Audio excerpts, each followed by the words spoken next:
Hello my dear students. So in the previous class you all have understood what is safety, what are some safety rules you should follow at your home, on road and due to fire. Now let's understand what is first aid and what first aid you should give someone in different situations. First aid means the first help given to a wounded person to stop the bleeding. What should you do at that time? Stay calm, don't panic, find out the type of injury and its cause.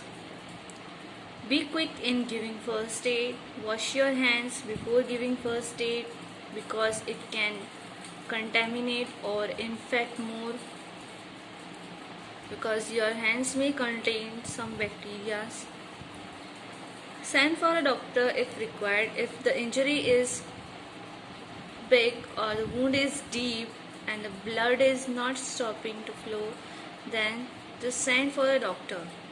Do not do more than you know. Let doctor do for that. Now, what first aid can be given if someone get poisoned? Naphthalene balls, nail polish, detergents are poisoning. If swallowed, they should be kept out of the reach of the children. In case of this, his mouth and rinse his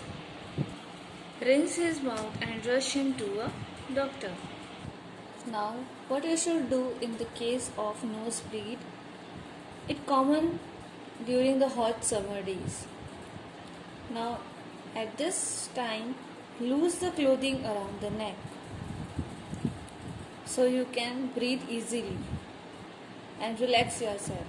Sit upright with the head held back and arm folded above the head. Press the bleeding side of the nose firmly with your fingers, like in this picture. Keep an ice pack or wet cloth on the nose and on the back of the neck. Breathe through your mouth, don't breathe with your nose. In case of heavy bleeding, take the help of a doctor. Now, during fracture, what is fracture? A fracture is a crack in a bone. Keep the broken limb in a natural position. Don't move it. Use a splint to give support to the broken limb. A triangular piece of cloth can be used to make a sling. Tie a firm bandage around the joint. Keep the bandage wet with the cold water. Take the advice of a doctor after this first aid what you should do.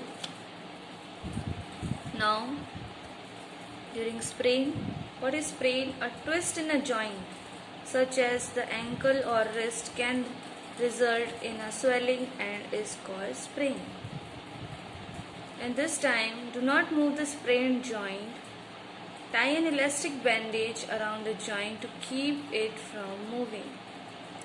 Consult a doctor if it is necessary. Now, what you should do during the burns from chemical? Use plenty of water to wash the chemical from the affected area.